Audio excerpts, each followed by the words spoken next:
The Honorable Justices of the Supreme Court of the State of Iowa. Hear ye, hear ye. The Honorable Supreme Court of the State of Iowa is now in session.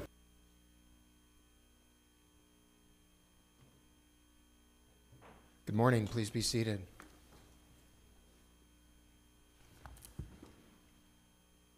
Five cases will be submitted this morning. Those cases are State of Iowa versus Rene, Zarate. Second case is State of Iowa versus Abraham Watkins. The third case is State of Iowa versus Christopher Jepson. Fourth case is State of Iowa versus Michael Sheffert. And the final case is State of Iowa versus James Coleman. The last three cases are now submitted to the court without oral argument, and we'll now hear the arguments in State versus Zarate. Mr. Smith. Thank you, Your Honor. May it please the court, opposing counsel. Mr. Zarate's case is a case involving juvenile sentencing. I want to thank the court for allowing me to come and speak about some of these issues in Mr. Zarate's case. The court's made many decisions involving juvenile sentencing cases in recent years, and so I don't want to go over the court's own decisions in juvenile sentencing cases, just sort of talk about Mr. Zarate's arguments. So let's get right into it. Mr. Zarate's first argument is that the Iowa Constitution and the United States Constitution demand that he receive individualized, flexible, discretionary sentencing, and that he did not receive that under the statute because it did not authorize a term of year sentence. And the second argument is that the statute mandated that the circumstances of the offense overwhelm the court's analysis in giving out his particular sentence, and that this actually did happen, and that the circumstances of the offense overwhelmed the court's analysis, and for this reason he needs to be resentenced. And with instructions that the circumstances of his offense cannot overwhelm the analysis. So in the first argument, Mr. Zarate is arguing that the Iowa Constitution demands that he receive individual, flexible, discretionary sentencing. The statute does not allow that because it does not allow for a term of year sentence. The statute that Mr. Zarate was sentenced under only allows a possibility of a life without the possibility of parole sentence, which we now know because of State v. Sweet is not constitutional, but at the time we did not know that, or it allows life with the possibility of parole, and the court can set a term of years after which he will be eligible for parole. And so Mr. Zarate was given 25 years, and after he serves that sentence, he will be eligible for parole. Mr. Zarate's argument is that the court should not have had, the court should have had the opportunity to give him just a straight term of year sentence, instead of being mandated to give him a life with the possibility of parole sentence, even if he was immediately eligible for parole. Are you claiming that the 25-year minimum is as applied, it's unconstitutional, or giving the court even the discretion to set a mandatory minimum is categorically unconstitutional? I would say that setting the 25-year on Mr. Zarate as applied to him is unconstitutional because of the circumstances of Mr. Zarate and the record in this case. I would not say that categorically giving a 25-year sentence is unconstitutional, no. I think that the sentencing scheme still allows for a wide variety of discretion, and courts still setting, I guess, mandatory minimum sentencing, but that the court should have the option to give term of year sentences. And term of years thing, I mean, in Lewisell, the district court did impose a term of year sentence, and we reversed and said that's constitutionally not permissible. And now you're saying it's not only constitutionally permissible, it's the option is constitutionally required to be available. So, where do we go wrong in Lewisell? I think in Lewisell, and the court knows better than I do, the issue is that the statute had not authorized a term of year sentence. And I guess our argument is that none of the options provided for a sentence that was not cruel and unusual, and that the court needed these options for the sentence to not be cruel and unusual. So, I mean, when everyone was given life without the possibility of parole sentences, the statutes only authorized sentences that were cruel and unusual. Obviously, the court said that could not stand. That could not continue to Aren't happen. you asking us to take a step backward here? I mean, with that argument, it seems to me that all a term of years is some kind of mandatory minimum with, what are there, 20-some factors, or 20-some factors in there? I mean, I guess I don't understand your argument. Maybe that's my problem. I don't think I'm asking the court to take a step backward. A term of years sentence can still be indeterminate, like we do with Class D felonies or regular Class C felonies. I just think that that needs to be an option in front of the district court when it's handing out one of its discretionary sentences. I don't think that Lewisell really decided that issue of what all of the options should be in front of the district court when it's giving out one of these sentences. And I think that it's actually mandated by Miller v. Alabama that a term of years sentence be available to the court. And Miller v. Alabama, when the United States Supreme Court was discussing all the options that could potentially be in front of the court and why that this discretion of the adult court was necessary, it did mention a term of years sentence as one of the possibilities that would be in front of the court. And it said that this was more important than any discretion given during a Well, this to juvenile me transfer seems hearing. to be an appropriate statutory scheme because it does allow full discretion to the district court to do exactly what you want to. It allows for a mandatory minimum of 25 years in Mr. Zarate's case. It also provides that it could be no term of years, so it'd be immediately eligible for life with parole, which is really the direction that this court has taken over the last number of years, is to rely upon the parole system to do it. And now you seem to be saying, well, no, that doesn't give the court enough discretion, but then you don't want the court to exercise its discretion. It just seems really inconsistent to me. I guess I would say that I don't think that these term of years sentences, I guess I would just distinguish between a sentence that the court must give, which it must give at least life with the possibility of parole. And so I think that that is, in a sense, a mandatory minimum that statute mandates that the court give. Well, you call it a de facto life sentence, I guess, is how you refer to it in your briefs, but that's really not the case, and that's certainly not the intent of this court in entering all its opinions that say these juveniles need to have a reasonable opportunity to show their rehabilitation and that they can be released, a reasonable opportunity for release. And isn't that what this is offering? No, I don't think that it provides enough of that discretion. I think that there's some juveniles that will need term of years sentence and that it needs to truly be individualized. Well, let's explore that just a little bit.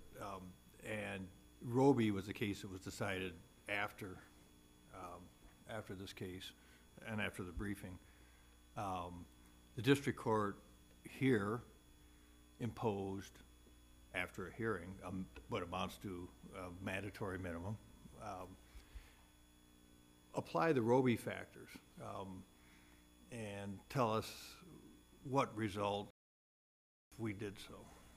I think that if the Roby factors were applied in this case, Mr. Zarate would receive a 25-year indeterminate term, or if the court were to find that the statute were constitutional, he would be immediately eligible for parole. That's the sentence he should receive.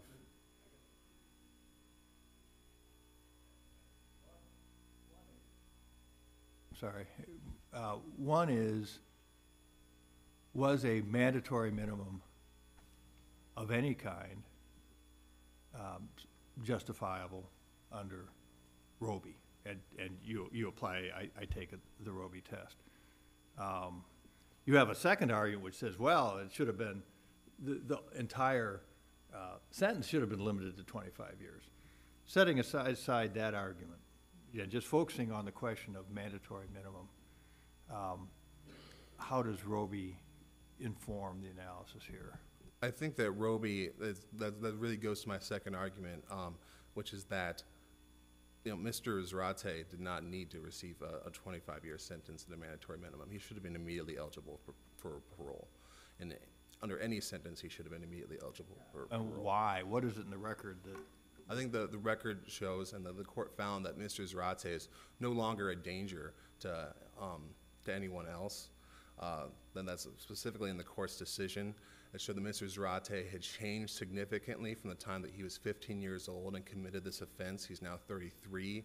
Mr. Zarate had changed significantly in prison to make himself a really upstanding member of at least the prison community. He can't live outside. And that he had done a lot of these things before he even knew that he'd ever be eligible for parole. He thought that he was going to spend the rest of his life in prison, and he rehabilitated himself despite not really having any incentive to do so, not ever thinking that he'd see release. And Dr. Hart in this case was our expert witness. Dr. Hart really went into different juveniles and how they can change and when they kind of reach a plateau where they change. He's talked about there's some juveniles that don't ever change. They're set in their ways. Mr. Zarate was not one of those people. He was under a lot of different, characteristics of youth at the time of his sentencing, at the time of the offense.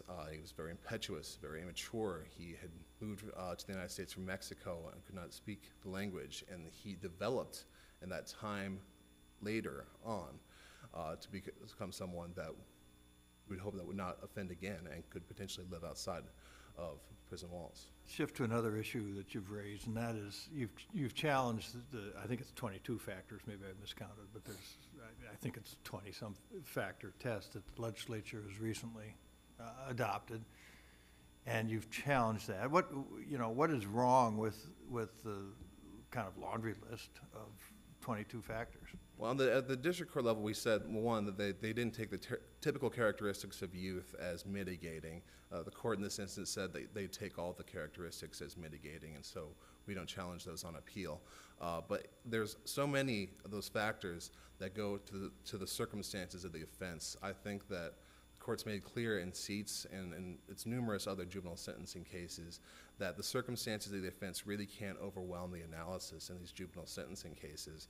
And it really did for Mr. Zarate. And the court's saying that Mr. Zarate is no longer dangerous, but that because it's a first-degree murder, because it's one of those crimes the court considers especially heinous, and of course it is a heinous crime, but saying that because of that, that's why it's going to give out the sentence. Well, I wonder, though, if we can rescue the statute through judicial interpretation.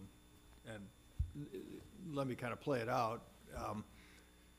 We've made clear that aggravating circumstances cannot overwhelm the analysis. The United States Supreme Court has made that clear, and we've made clear that various criteria in Roby have to be considered as mitigating circumstances.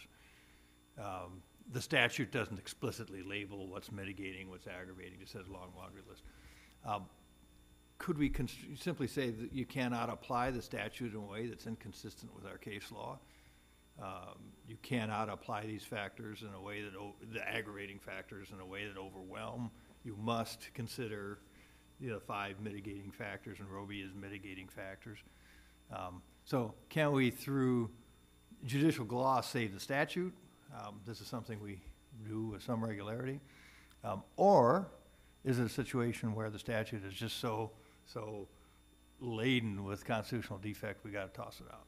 I think that the court can interpret the statute in such a way as to save it constitutionally. I don't think that it was saved in this case, and in this case, the circumstances of the offense overwhelmed the analysis, and so that Mr. Zarate needs to be resentenced. But yes, I think that the court can construe the statute in such a way as to save it.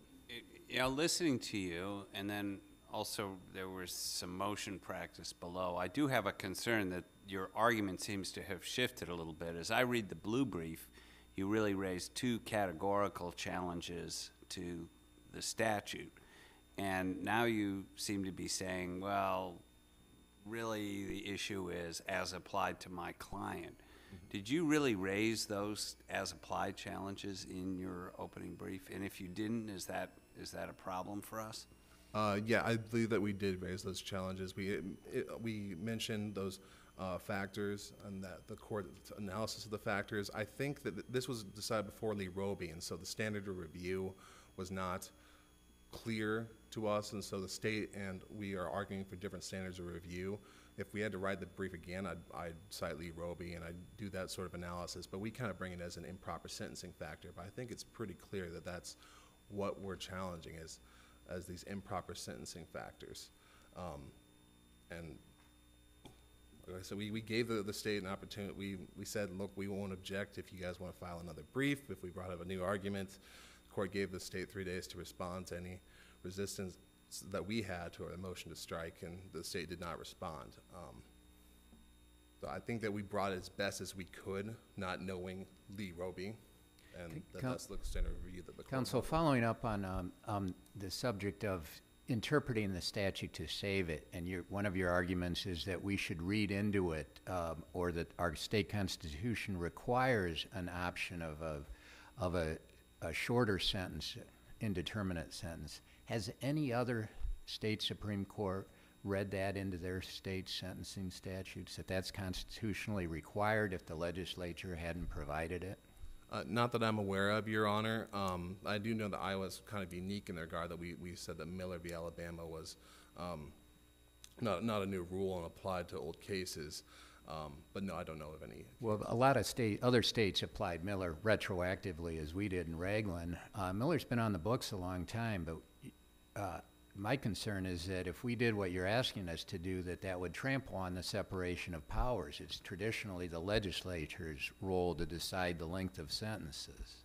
I don't think that it would trample on separation of powers, because this court's supposed to decide what sentences are cruel and unusual. And because the court's supposed to decide what sentences are cruel and unusual, the court can say that the statutory scheme does not allow for constitutional sentences. I think that's my time. Thank you. Thank you as well, Mr. Smith. Mr. Sloven.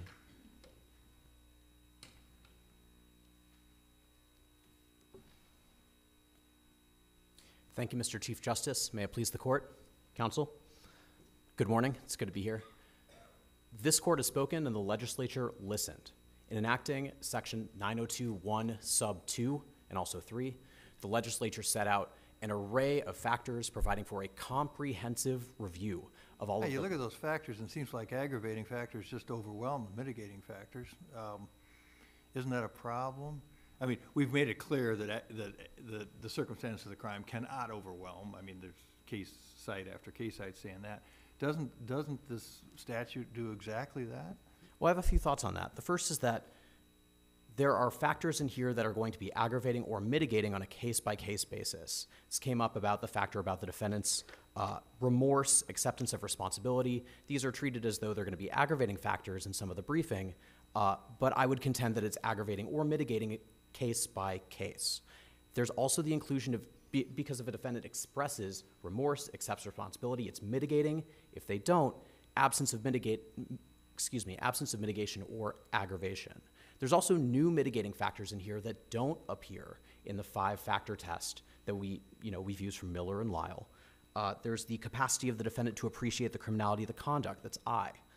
J, whether the ability to conform the defendant's conduct with the requirements of the law was substantially impaired.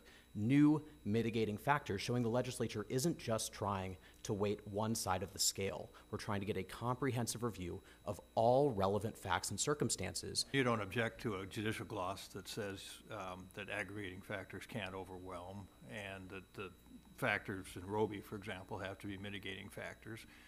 You wouldn't object to a judicial gloss that conforms the 22-factor test to our case law, I take it? I have a problem with the formulation of that. I'm concerned that that will be interpreted as aggravating factors cannot be outcome determinative. Clearly, there are going to be situations where the circumstances of the crime and the offense matter, where the defendant's conduct displays some enhanced level of culpability that you could fairly characterize the consideration of that as aggravating, and it shows that it requires punishment, either retributively or just more incapacitation. And I think that I think you're correct to say, and I generally agree with the idea that judicial gloss can be applied to save a statute from unconstitutionality. Unless you can't do it, but. Right. I want to give you an opportunity to talk about Roby, as I did the other side. Obviously, Roby came down after the briefing had been completed. I'm approaching this case currently, at least, thinking Roby instructs us. I want to give you an opportunity to say no, it doesn't. And then B, I want you to apply Roby. The district court, in effect, had a mandatory minimum sentence of 25 years. applying the Roby factors, where do we end up? Does Roby control? No, it doesn't. And the reason I think it doesn't is because the legislature took us out of the realm where we start from adult time for adult crime. Section 9021 sub 2 takes that away. That's the context we were in Lyle and The Roby. legislature overruled Roby? No, it just gave us a different paradigm for these particular cases. Now we're starting from juveniles are different. That's the collective pre-commitment to that framework that Scott and Steinberg talk about. When the court ordered a 25-year sentence minimum, the court ordered a mandatory minimum for a juvenile on a crime, whether it be first-degree murder. This is first-degree murder, but it was a mandatory minimum. So how does Roby not apply when a court orders a mandatory minimum for a juvenile? The reason it doesn't apply is because Roby started from, so the reason it doesn't apply is that we're not in the context where we're seeing if an adult punishment is suitable for a juvenile offender. What we're doing is starting in a completely new area of we're just sentencing this juvenile under the law, under the framework created for juvenile offenders. But we're not comparing them to an adult. I understand that, but he gave a mandatory minimum, and the judge, he or she has to have reasons for giving a mandatory minimum, and why isn't Roby binding on that under the Iowa Constitution? You know, the state could put 300 factors in here, but why isn't the Iowa constitutional overtones in Roby connected to this case when you get a mandatory minimum? Because all this is a mandatory minimum. Well, it's not mandatory. It's an individualized minimum. Well, 25 years is a mandatory minimum before he could be considered for parole. Well, I just want to specify that it's not mandatory. It's not imposed without discretion. It's individual. It is a minimum before parole eligibility. It's not mandatory. It's the individualized sentencing. But Roby was the same thing. Here's the one line, and you know, I mean, fortunately, I was never a trial judge because I know I would have had trouble with sentencing. But I think the district court said something that I think you can find fault with under the Roby analysis. And I was in the dissent in Roby. I don't agree with it, but it's the law. Here's what the district court says: I've chosen that point in time to be approximately 10 years from now, just to ensure that you serve what I believe should be the minimum period of time for somebody that takes the life of another individual, whether that person is a juvenile or an adult. It sounds like the district court said, I'm giving you a 25-year mandatory minimum because that's the minimum period of incarceration anyone should serve for murder, whether they're a juvenile or an adult. And I have trouble squaring that with Roby. So I have three things to say about that before I go back to Roby generally. First is that is a statement about somebody who takes a life. So not necessarily all first-degree murder, distinguished from aiding and abetting liability or joint criminal conduct, maybe through felony murder. So that is individualized the facts of the case. Second is that we're still not at the level where it's punishing a juvenile like an adult because of aggravating factors. This is still, I mean, after 25 years eligibility for parole, that's 10 years sooner than an adult would receive for second-degree murder. So already the mitigating factors associated with youth have gone beyond absolving him of, or not absolving, but mitigating down the unique mens rea associated with first-degree murder, that intent and premeditation to kill.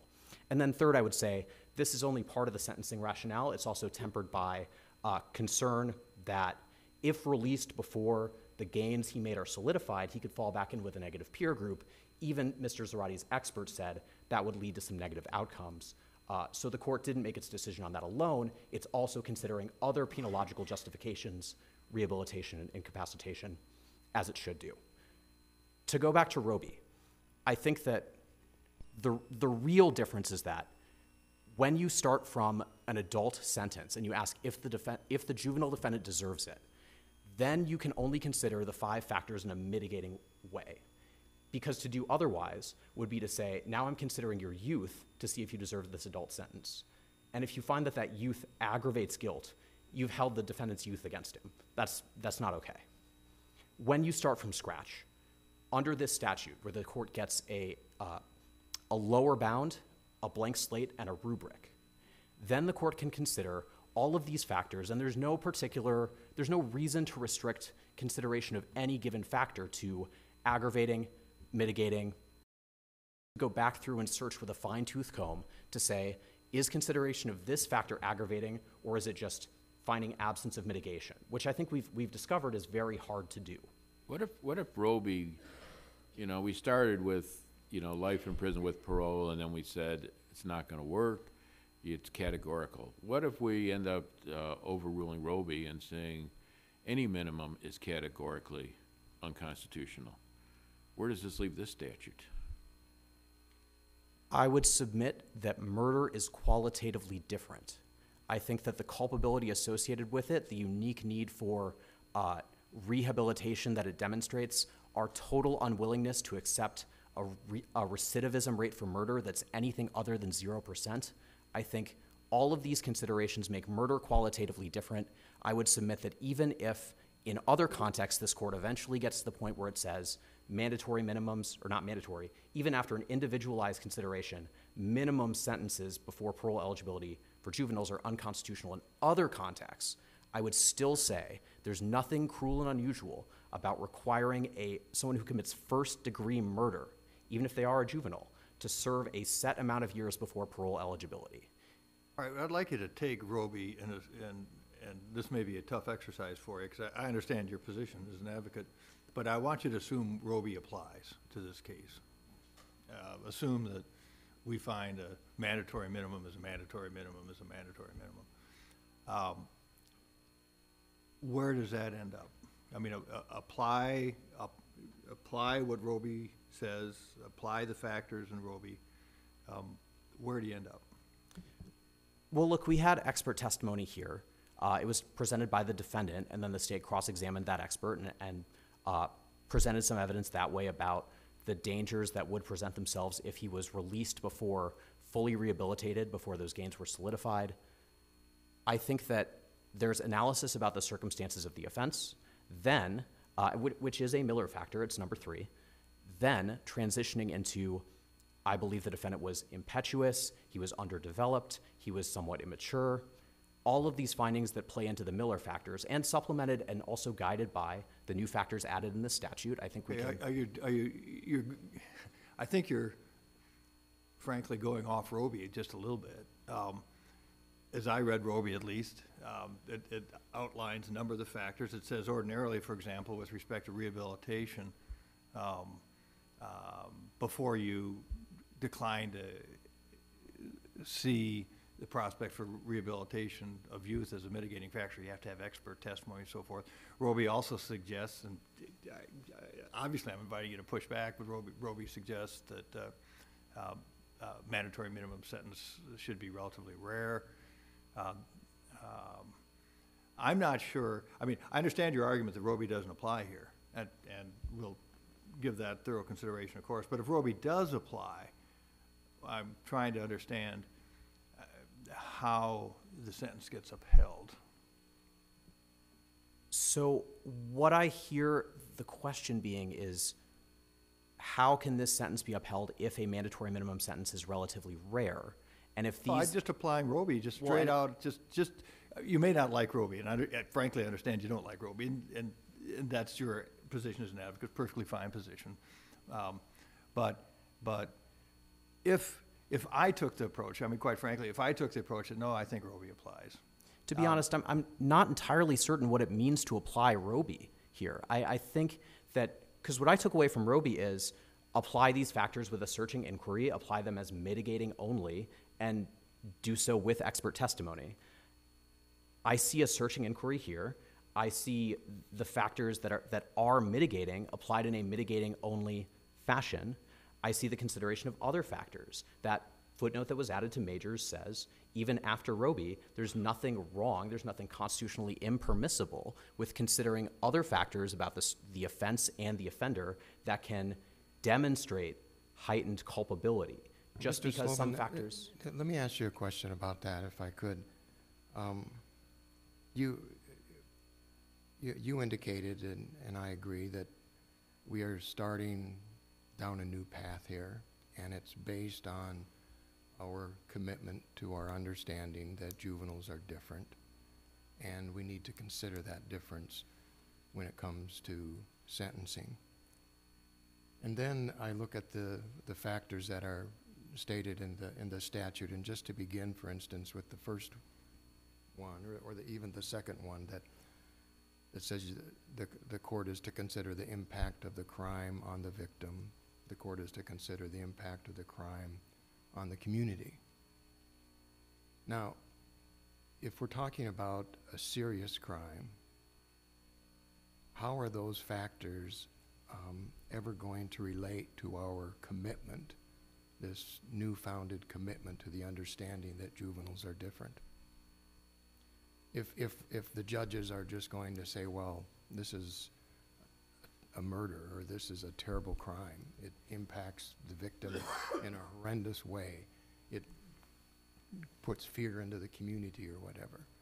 And then is the trial judge supposed to add up the 22 factors, and if, 12 of them are aggravating and 10 of them are mitigating, then it's an aggravation and the sentence is accordingly? I don't think there's any algebraic solution. I think that it's going to be case-by-case consideration of all of the factors involved. The way this demonstrates juveniles are different is, first, it's a pre-commitment to treating them differently, to sentencing them under a different framework that takes adult punishment off the table. How does the first two factors relate? Well, not all factors have to specifically relate to the things that make a juvenile. How is it ever going to relate to our new commitment to children? We may still be sentencing a juvenile, but we're also sentencing a murderer. We need to punish the murder. We need to impose a sentence that is consistent, or that expresses, that does justice both for the offender and for the community, including the family of the victims and those impacted. I see my time's expired. If I can have a brief moment to conclude. You may finish the answer to the question and sum up. Thank you. I don't think that the fact that some of these factors appropriately allow the court to consider facts surrounding the offense and other facts demonstrating heightened culpability, I don't think that's unconstitutional. Cruel and unusual means generally disproportionate to the offense or to the offender's culpability, and the court needs to be able to engage in an eyes wide open assessment of just what happened and just how culpable the offender is. And reading the challenge that was brought, I think the real issue is this statute unconstitutional whenever it's applied to sentence a juvenile offender? And I think that the answer has to be no. The legislature has to be able to say, these are important things for a sentencing court to consider when it sentences a juvenile who committed first-degree murder. Some about the juvenile, some about the murder, and anything else it finds relevant. Thank you. Mr. Sloven, thank you as well. Mr. Smith, rebuttal. Yes, thank you. I think that the Iowa Constitution recognizes that juveniles are constitutionally different from adults and gives certain standards of how they are to be sentenced. They need to have individualized sentencing. They can't be given mandatory minimums as a matter of course. At the very least, we know they can't be given life without the possibility of parole. I think that those methods of an analysis and sentencing juveniles is enshrined in the Iowa Constitution, and that the Iowa Constitution demands that they're sentenced like that. The sentencing scheme that the legislature has made does not do that. It does not give more mitigating factors for juvenile offenders. Obviously, all the characteristics of youths are to be regarded as mitigating. But you would agree that at some level, you can consider what the offense was in sentencing the juvenile, right? You would agree? Yeah, the court's prior cases have always said that the circumstances can't overwhelm the analysis. Right, but the crime can be considered, and that's only logical because otherwise you couldn't have separate crimes, right? Right. I think that that's true. It can't overwhelm the analysis. I think what's important in this case is to see that it did overwhelm the analysis, and that analysis, that sentencing factor, and the statute in this case are sort of inextricably linked, in that the court said, I'm going to follow this statute. I will take these mitigating circumstances that you've identified as mitigating, these other ones we're going to consider as aggravating factors. And so I think that the sentence that Mr. Zarate received and the statute as is written are inextricably linked, and one are the same as the other. I do recognize, I told Justice Appel I think the statute can be saved, and I still stand by that. I do think it can be saved, but in this instance, I think that the statute and the analysis were so linked that the aggravating circumstances did overwhelm the analysis. I don't think that the Iowa legislature, in acknowledging that we're going to treat juveniles better, overruled the Supreme Court or said that that the case law on juvenile sentencing is irrelevant. I still think that that sentencing is very relevant in this case. And I think it's really important to look at the court's analysis of all of the things that we're trying to accomplish with sentencing, and then look at the legislature saying, well, we want to punish, we want retribution, we want incapacitation, we want rehabilitation, all those things.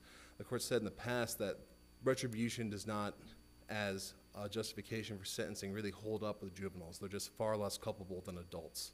I still think that holds true under the Iowa Constitution. That can't be a justification for sentencing a juvenile, is to punish them. It's just not as compelling as rehabilitation or incapacitation. In the same sense, juveniles are much more able to be rehabilitated. We see that with Mr. Zarate himself, and that he's been, then I would encourage, I guess, the court to read Mr. Zarate's allocution, which was very moving. He obviously regretted this crime immensely and is a completely different person at this point in his life. Let me just interject, just to kind of summarize in my own mind, I guess what you're saying is you're really attacking the entire statute as it was applied to Mr. Zarate, because what you basically conceded is that there can be these aggravating factors that the legislature has set forth in the statute, correct? It just can't overwhelm your analysis, correct? Yeah, That's kind of the second categorical challenge that I was looking at, but then the first one is that you do get into, in my opinion, a separation of powers type of analysis if you ask and say that there ought to be some type of term of years. You're not conceding that one, I assume. No, not as of yet, but I do think that remains a categorical challenge. But we're quite concerned with Mr. Zarate. I represent Mr. Zarate. The ACLU obviously has different priorities. And so we're really trying to analyze this, or at least I think we need to analyze this under an as-applied challenge to his sentence, and that seems to be what the focus of your argument is. Is that correct? I think that Roby does apply in this case, and that's how the court should analyze the second challenge. But yeah, I would say it as applied to Mr. Zarate, and that's what we're really urging, and the court can take it as it will as a categorical challenge to that statute, and either ruling it constitutional or not. I see that I'm out of time. If there are no questions, I'll say goodbye. Sorry. Thank you. Thank you, Mr. Smith. The case of State of Iowa versus Rene Zarate is then submitted, and we'll now hear the arguments in State versus Watkins.